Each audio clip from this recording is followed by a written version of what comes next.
ತಮ್ಮೆಲ್ಲರಿಗೆ ಎಲ್ಲ TV channel ಮತ್ತು ಪತ್ರಿಕಾ ಮಿತ್ರರಿಗೆ ಧನ್ಯವಾದ ಹೇಳ್ತೇನೆ. ಮಾತಾಡ್ಬೋದು? ಯಾಕಂದ್ರೆ ಇವತ್ತು ರಿವ್ಯೂ ಮೀಟಿಂಗ್ ನಮ್ಮ DC ಆಫೀಸ್ನಲ್ಲಿ DC ಮತ್ತೆ ಎಲ್ಲ ಅಧಿಕಾರಿಗಳೇ ಮತ್ತೆ ಜೊತೆಗೆ ನಮ್ಮ ಮೈನರ್ ಇರಿಗೇಷನ್ ಮಿನಿಸ್ಟರ್ ಬೋಸರಾಜ್ ಸಾಹೇಬರು ಅವ್ರ ಜೊತೆಗೆ ಏನು ಸಮಸ್ಯೆ ಇದೆ ಅದ್ರ ಬಗ್ಗೆ ಡಿಸ್ಕಸ್ ಇದೆ.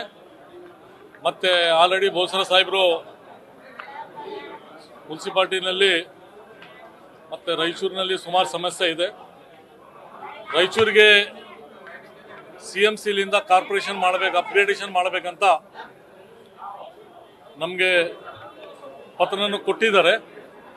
ಮತ್ತು ನಾನು ಅವರು ಕ್ಯಾಬಿನೆಟ್ನಲ್ಲಿ ಮುಖ್ಯಮಂತ್ರಿ ಜೊತೆಗೆ ಡಿಸ್ಕಸ್ ಮಾಡಿದ್ದು ರಾಯಚೂರು, ಬೀದರ್, ಹಾಸನ್ 3 CMCಲಿಂದ ಕಾರ್ಪೊರೇಷನ್ ಮಾಡಲೇಬೇಕಂತ ಅವರು CM ಒಪ್ಕೊಂಡಿದ್ದಾರೆ.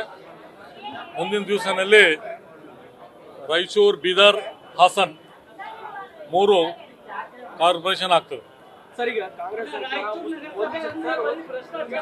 ಕಾಂಗ್ರೆಸ್ ಸರ್ಕಾರ ಮುಸ್ಲಿಮರನ್ನ ಓಲೈಕೆ ಮಾಡ್ತಾ ಇದೆ. ಆ ಕಾರಣಕ್ಕಾಗಿ ಶಿಕ್ಷಣ ಕ್ಷೇತ್ರದಲ್ಲೂ ಕೂಡ ರಾಜಕೀಯ ಮಾಡಕ್ಕಾಗಿ SSLC ಪೂರ್ವ ಸಿದ್ಧತೆ ಪರೀಕ್ಷೆಯನ್ನ ಶುಕ್ರವಾರ ದಿನ ನಮಾಜ್ ಮಾಡುವ ವಿಚಾರವಾಗಿ ಮಧ್ಯಾಹ್ನವನ್ನ ಮುಂಗಡೆ ಮಾಡಿದ್ದಾರೆ ಅಂತ ಹೇಳಿ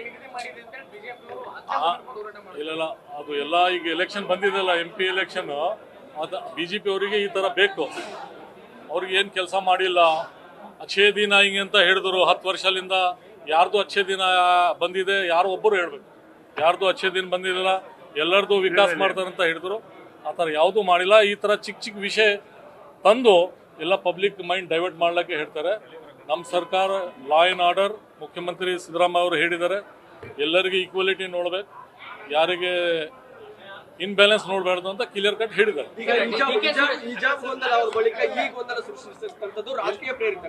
100% ರಾಜಕೀಯ. ಯಾಕಂದ್ರೆ ಈಗ MP ಎಲೆಕ್ಷನ್ ಬಂದಿದೆಲ್ಲ, ಅವ್ರಿಗೆ ಬೇರೆ ಏನಿಲ್ಲ ದಾರಿ, ಈ ತರಾನೇ ಮಾಡ್ಲಿಕ್ಕೆ ಮುಂದೆ ಬಂದಿದ್ದಾರೆ.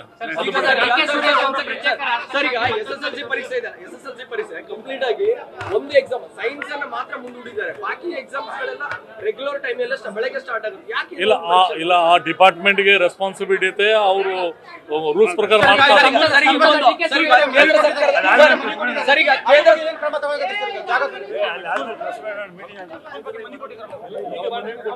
ನೋಡಿಲ್ಲ ಅಲ್ಲಿ DC ಆಫೀಸ್ನಲ್ಲಿ ಹೋಗಿ ಮನವಿ ಓದಿ ಮಾತಾಡ್ತೀವಿ. ಸರ್, ಈಗ ಕೇಂದ್ರ ಸರ್ಕಾರದ ವಿರುದ್ಧ ರಾಜ್ಯ ಸರ್ಕಾರ ಪ್ರತಿಭಟನೆಗೆ ಮುಂದಾಗ್ತಾ ಇದೆ.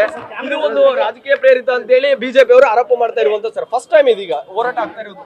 BJP ಅವರಿಗೆ ಏನು ಇದ್ರ ಬಗ್ಗೆ ಗೊತ್ತಿಲ್ಲ. ನಮ್ಮ ಸ್ಟೇಟ್ಗೆ ಯಾವುದು ದುಡ್ಡು ಕೊಟ್ಟಿಲ್ಲ, ಬರ ಅಂತ ಡಿಕ್ಲೇರ್ ಆಗಿದೆ. ಆ 6 ಮಂತ್ಲಿಂದ ಕಂಟಿನ್ಯೂ ಕಮ್ಯುನಿಕೇಟ್ ಮಾಡ್ಲತ್ತಾರ. ಮಿನಿಸ್ಟರ್ಸ್ ಎಲ್ಲ 4-5 ಮಿನಿಸ್ಟರ್ ದಿಲ್ಲಿ ಹೋಗಿ ಬಂದಿದ್ದಾರೆ, ಅವರಿಗೆ ಏನು ಮಾಡಿಲ್ಲ. ಮತ್ತು ಬರ ಅಲ್ಲಿ ಸೆಂಟ್ರಲ್ ಒಂದು ಟೀಮ್ ಬಂದಿದೆ, ಅವರು ಬಂದು ನೋಡಿ ರಿಪೋರ್ಟ್ ಕೊಟ್ಟಿದ್ದಾರೆ, ಏನು ಮಾಡಿಲ್ಲ. ನಾನು ಹೋಗ್ಲತ್ತೇನೆ. ಈ ಹೋರಾಟದ ಅನಿವಾರ್ಯತೆ ಇದೆಯಾ ಸರ್? ನಿಜಕ್ಕೂ ನಿಜವಾಗೂ ಇದೆ. ಒಂದು ದುಡ್ಡು ರಿಲೀಸ್ ಮಾಡಿಲ್ಲ, ನಮ್ದು ದುಡ್ಡು, ನಮ್ಮ ಕರ್ನಾಟಕ ದುಡ್ಡು, ಅವರು ನಮ್ಮ ದುಡ್ಡು ನಮ್ಗೆ ರಿಲೀಸ್ ಮಾಡ್ಲಿಕ್ಕೆ ತೊಂದರೆ ಇದೆ. 4 ಲಕ್ಷ ಕೋಟಿ ದುಡ್ಡು ನಮ್ಮ ಕರ್ನಾಟಕದಿಂದ ಸೆಂಟ್ರಲ್ಗೆ ತಗೊಂಡು ಹೋಗ್ತಾರೆ. ಅಲ್ಲಿಂದ ದುಡ್ಡು ಬಿಡಲು ಸಮಸ್ಯೆ ಮಾಡ್ತಾರೆ. ಕೇವಲ ಭ್ರಷ್ಟಾಚಾರಿ ಅಧಿಕಾರಿಗಳಿಂದ ಕೂಡಿದಂತೆ ಸಾಕಷ್ಟು ಆರೋಪಗಳು. ಅದ್ರ ಸಲುವಾಗಿ ರಿವ್ಯೂ ಮೀಟಿಂಗ್ ಮಾಡ್ಲತ್ತೀವಿ. ನ್ಯೂಸ್ ಫಸ್ಟ್, ನಿರ್ಭೀತಿಯಿಂದ ನಿಮ್ಮ ಪರವಾಗಿ.